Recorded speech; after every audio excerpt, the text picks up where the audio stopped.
Captain மறைவுக்கு பிறகு நான் எங்குமே பொது வெளியில போறது கிடையாது. அப்போ இங்க டெய்லி வருவேன். கேப்டனுடைய நினைவகத்திலும் இங்கே கேப்டனை பார்க்கறதுக்கு தமிழகம் முழுவதும் இருந்து வரும் ஆயிரக்கணக்கான மக்களாக இருந்து அவங்களோட அந்த டைம் நான் ஸ்பெண்ட் பண்றதுனால என்னுடைய சோகம் ஸ்ட்ரெஸ் எல்லாமே கொஞ்சம் ரிலீவ் ஆகி தலைவருடைய இங்க அவங்களுடைய மக்களே தலைவர் சொல்லுவாரு. அந்த மாதிரி அந்த மக்களோடையே நான் இயல்பாக வாழ இங்கேயே இருக்கிற மாதிரி ஒரு சுச்சுவேஷன் ஆயிடுச்சு. அப்படியே டெய்லி இங்கே அன்னதானம் நடக்கும். அப்போதான் நான் பார்த்தேன் நம்ம சரண்யா விஜயகுமார் அவர்கள் அந்த க்ரௌட்ல நின்றுட்டு இருந்தாங்க. அப்போ நான் பார்த்தேன், உங்களுக்கு என்ன வேணும் அப்படின்னு நான் கேட்டேன். உங்களுக்கு பார்த்து பேசணும் அப்படின்னு சொன்னாங்க. சரி வாங்க ஆஃபீஸ்க்கு வாங்கன்னு. ஸோ வந்தாங்க. இந்த மாதிரி ஒரு நிகழ்ச்சி நான் பெண்களுக்கு தையல் பயிற்சி பண்ணிக்கிட்டு இருக்கேன். நீங்கள் அவங்களை ஊக்குவிக்கிற மாதிரி சர்டிஃபிகேட் கொடுக்கணும் அப்படின்னு சொன்னாங்க. நான் போய் எடுத்தோடனே சொன்னேன், இல்லைம்மா எங்கேயும் நான் பொது நிகழ்ச்சிக்கு இப்போ சமீபமாக வர்றதில்லை அப்படின்னு சொன்னேன். அப்போ அவங்க சொன்னாங்க, இல்லை நீங்கள் ஒரு முன்னுதாரணமாக பெண்களுக்கு கொடுத்தீங்கன்னா அது ஒரு மிகப்பெரிய அவங்களுக்கு ஒரு தூண்டுகோலாக ஊன்று சக்தியாக இருக்கும் அப்படின்னு சொன்னாங்க. அதுக்கப்புறம் பல தடவை அவங்க விடாம ட்ரை பண்ணாங்க. எதுக்கு இதை நான் சொல்றேன்னா, ஒரு விஷயத்தை ஒரு கோல் நம்ம ஃபிக்ஸ் பண்ணிடணும். அந்த கோலை நம்ம அச்சீவ் பண்ற வரைக்கும் விடாமுயற்சியோடு நாம பயணிச்சா அந்த வெற்றி என்பது வெகு ஈஸியாக நமக்கு கிடைக்கும். அதுக்கு ஒரே உதாரணம் உங்க மேடம் தான். ஒரு நாள் இல்லை, 2 நாள் இல்லை, ஒரு 10-20 வாட்டி இங்க மணிக்கணக்கா வெயிட் பண்ணுவாங்க. நான் எஸ் சொல்ற வரைக்கும் விடவே இல்லை. நான் கூப்பிட்டு பேசுவேன். அவங்க இதை பத்தி எல்லாமே நான் தெரிஞ்சுக்கிட்டேன். இதே மேடையில் கேப்டனுடன் எத்தனையோ நிகழ்ச்சியில, அதுவும் எஸ்பெஷலி பெண்களுக்கு இலவசமாக தையல் மெஷினை கொடுத்து என் கணவரோடு கேப்டனோடு இந்த இடத்திலேயே எத்தனையோ பெண்களுக்கு நம்ம கொடுத்த அந்த ஞாபகம் தான் இப்போ எனக்கு வருது. அப்போ நான் சரண்யா கிட்ட சொன்னேன், நீங்க வெளியே எங்கேயும் போவேனா, நம்ம தலைமை கழகத்திலேயே நீங்க இந்த இடத்தையே பயன்படுத்திக்கங்க. ஏன்னா எங்க கட்சி நிகழ்வுகள் அத்தனையுமே இந்த இடத்துலதான் நடந்திருக்கு. இது ஒரு ராசியான இடம். இன்னைக்கு இத்தனை பெண்கள் தங்கள் வாழ்க்கையை துவங்குகின்ற இந்த நாள்ல அவங்களுக்கு ஒரு ராசியான இடத்துல அவங்களுக்கு இந்த நிகழ்ச்சி நடக்கட்டும் அப்படின்னு சொல்லி அவங்க கிட்ட சொன்னேன். அதே மாதிரி இந்த நிகழ்ச்சி சிறப்பா நடந்திருக்கு. வீட்டில் வீடியோ எடுக்கணும்னா ஒன்ஸ் நான் டிசைட் பண்ணிட்டேன்னா பின் வாங்க மாட்டேன். உங்களுக்கு டேட் நான் கொடுக்குறேன், நீங்க தாராளமா பண்ணுங்க. அப்புறம் அவங்க பர்த்டே அன்னைக்கே பண்ணுவோம். வேர்ல்டு விமென்ஸ் டே பிளஸ் உங்க பர்த்டே இன்னைக்கு செய்வோம்னாங்க. ஓகேன்னு. ஸோ இன்னைக்கு தலைமை கழகத்திற்கு நீங்க எல்லாரும் வந்திருக்கீங்க. ஒரே ஒரு விஷயம்தான், கேப்டனை பொறுத்த வரைக்கும் பெண்கள் மேல மிகப்பெரிய ஒரு மரியாதையும் நம்பிக்கையும் வச்ச ஒரு தலைவராக கேப்டன் வாழ்ந்திருக்கார். என்னை பத்தி எத்தனையோ வீடியோக்கள் இன்னைக்கு கேப்டன் பேசுறது நீங்க எல்லாம் யூடியூப்ல பார்த்துட்டு இருப்பீங்க. ஒரு பெண் என்பவள் நிழல் சக்தி இல்லை, நிஜ சக்தி என்பதை உணர்ந்த ஒரு ஆண்மகனை கேப்டன் அப்படின்றத இந்த நேரத்துல நான் பெருமையோட பதிய வைக்கிறேன். ஒவ்வொரு வீட்டில் இருக்கும் ஆண் மகன்களும் அவங்க வீட்டில் இருக்கின்ற பெண்களை, அது தாயாக இருக்கலாம், சகோதரியா இருக்கலாம், மனைவியா இருக்கலாம், மகளாக இருக்கலாம், யாராக இருந்தாலும் அந்த பெண்ணுக்கு உரிய அந்த மரியாதையை கொடுத்து அந்த பெண் ஹாப்பியா இருந்தாலே அந்த வாழ்க்கை, அந்த குடும்பம் பலம் பெற்றதாக இருக்குன்றதுல எந்த டவுட்டுமே கிடையாது. ஏன்னா பெண்கள் மல்டி டாஸ்க் அச்சீவ் பண்ணுவாங்க. 1 இல்லை 2 இல்லை, 10 வேலை கொடுங்க அப்படின்றதுக்குள்ள முடிப்பாங்க. அதுதான் பெண்கள் அந்த சக்தி. அதனாலதான் கேப்டன் மேரேஜ் ஆன அந்த டே 1ல இருந்து எல்லா பொறுப்பையும் என்கிட்ட ஒப்படைச்சிட்டார். அது சினிமாவாக இருந்தாலும், ரசிகர் மன்றமாக இருந்தாலும், என் பிள்ளைகளை வளர்ப்பதா இருந்தாலும், குடும்பமா இருந்தாலும், இப்ப அரசியலுக்கு வந்த பிறகும் அந்த ஒரு மிகப்பெரிய ஒரு பொறுப்பை, அந்த நம்பிக்கை அந்த பெண்கள் கணவருக்கும் குடும்பத்தாருக்கும் கொடுத்தால் இமயம் கூட நம் காலடியில் என்பதை நாம் நிரூபிக்க முடியும். பெண்களால முடியாதது எதுவுமே கிடையாது. வெறும் அடுப்பங்கரையில கரண்டி பிடிக்கிற கையில தேவைப்பட்டால் அருவாளையும் எடுப்போம், செங்கோலையும் எடுப்போம். அதுதான் பெண்கள்.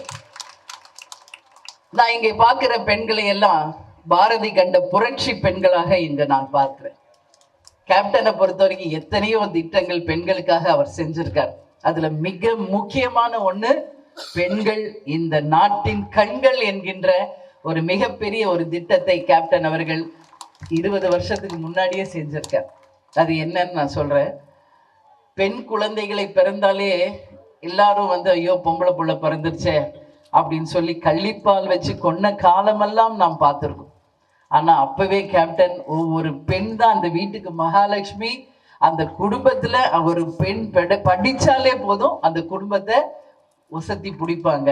அந்த பெண்கள் வாழணும் அப்படின்னு சொல்லி ஒவ்வொரு பெண் குழந்தை பிறந்த போது அந்த பெண்ணுக்கு அப்போவே கேப்டன் 20,000 ரூபாய் இன்சூரன்ஸ்ல போட்டார். 20 வருஷம் கழிச்சு இன்னைக்கு அது எத்தனையோ லட்சங்களாக அந்த பெண் குழந்தைகளுக்கு போய் சேர இருக்கிறது. எல்ஐசி பாலிசியில நாங்க அப்பயே எடுத்தோம். அது மெச்சூரிட்டி ஸ்டேஜுக்கு வந்துருச்சு. இன்னும் ஒரு 4-5 மந்த்ஸ்ல அந்த மெச்சூரிட்டி பீரியட் முடிஞ்சு அந்த பிள்ளைகளுடைய படிப்புக்கும் கல்யாணத்துக்கும் அந்த தொகை மிகப்பெரிய ஒரு உதவியா இருக்கும். அது மட்டும் இல்லை, கல்வி உதவி, தையல் பயிற்சி, பெண்கள் சொந்தமா தொழில் தொடங்கணும்னு சொல்லி கடைகள் வச்சு கொடுக்கறது என்று இது ஒரு 40 வருஷமா நம்ம பண்ணிக்கிட்டு இருக்கோம். அப்பதான் சரண்யா என்கிட்ட கேட்கிறப்போ, நம்ம கட்சி சார்பா எவ்வளவு ரசிகர் மன்ற காலத்துல இருந்தே பண்ணியிருக்கோமே, ஏன் பண்ணக்கூடாது? ஏன்னா என்னை பொறுத்த வரைக்கும் பெண்களுக்கு எப்பொழுதுமே நான் மிகப்பெரிய உறுதுணையாக இருப்பேன். நீங்கள் சாதிப்பதை ஒரு சகோதரியாக, உங்கள் அன்னையாக உங்களுடன் இருந்து நிச்சயம் உங்களை வழிநடத்துவேன். அதுல எந்த மாற்று கருத்துமே கிடையாது. நேர்மையான முறையில உங்கள் சொந்த காலில் நீங்க நின்று படிச்சு பயிற்சி பெற்று அதுல நீங்க சம்பாதிக்கிற காசுல உங்க குடும்பத்தையே ஒரு தலைமுறையை நீங்க தூக்கி நிறுத்த போறீங்கன்னா, இப்ப இந்த பெண்களுக்கு உதவி செய்யாம நான் யாருக்காக நிக்க போறேன்? அதனால உங்களுக்கு என்னைக்கும் நான் துணை நிற்பேன். உங்கள் வாழ்க்கை சிறக்க என்றைக்கும், இன்றைக்கு இல்லை என்னைக்கும் நான் துணை நிற்பேன் அப்படின்னு சொல்லி இந்த நேரத்துல நான் உங்க எல்லாரையுமே வாழ்த்துறேன். எல்லாருமே சொன்னாங்க, நாங்கெல்லாம் ஃபீஸ் கொடுத்து படிச்சோம், உங்களுக்கு ஃபீஸே இல்லைன்னு கொஞ்சம் பொறாமையா பேசின மாதிரி இருந்துச்சுல்ல.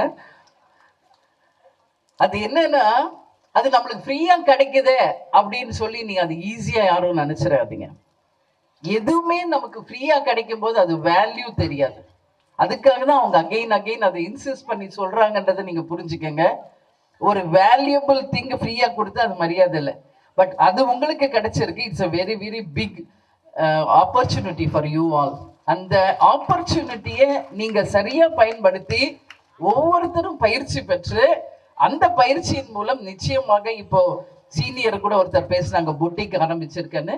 அது மாதிரி நீங்களும் நீங்க இருக்கிற இடத்துல மிகப்பெரிய ஒரு பொட்டிக்கா பியூட்டிஃபுல் ட்ரெஸ்ஸஸ் நீங்க கிரியேட் பண்ணும்போது, பெண்கள் பொதுவாகவே பெண்கள் எல்லாருமே அழகானவங்க. பெண் என்றாலே அழகுக்குரியவர்கள். அதுவும் இந்த மாதிரி ஆர்னமெண்டலா பிளவுசஸ் ட்ரெஸ்ஸஸ் எல்லாம் போடும்போது இன்னும் அந்த அழகு எத்தனையோ மடங்கு கூட வரும். எனவே ஒரு மிகப்பெரிய ஒரு நல்ல தொழிலை நீங்க எல்லாரும் கத்துக்கிட்டு இருக்கீங்க. உங்க எல்லாருடைய வாழ்க்கை சிறக்கணும்னு சொல்லி இந்த நேரத்துல நான் வாழ்த்துறேன். கேப்டன் தமிழ்நாடு முழுக்க கம்ப்யூட்டர் சென்டர்ஸ் வச்சு கொடுத்தோம். நாங்க தையல் மெஷின்ஸ் கொடுத்து இதே நாங்களும் பண்ணியிருக்கோம். பட் உங்களுக்கு எம்ப்ராய்டரி வழியா கொடுக்குறாங்க.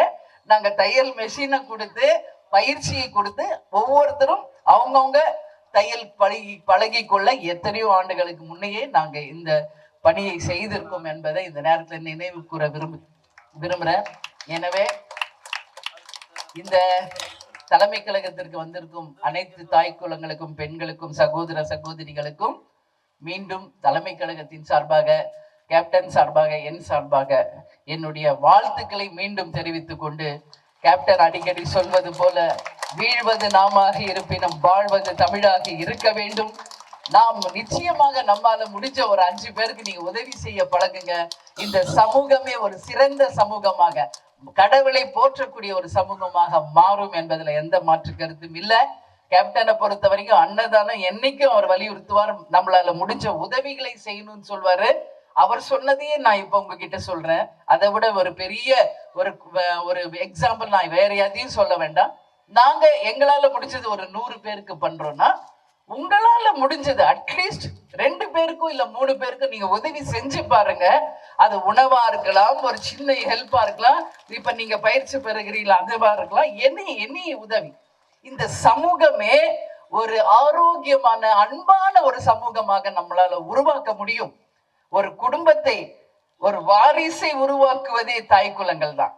அதனால வருங்கால எதிர்காலத்தையும் உங்களால் உருவாக்க முடியும்.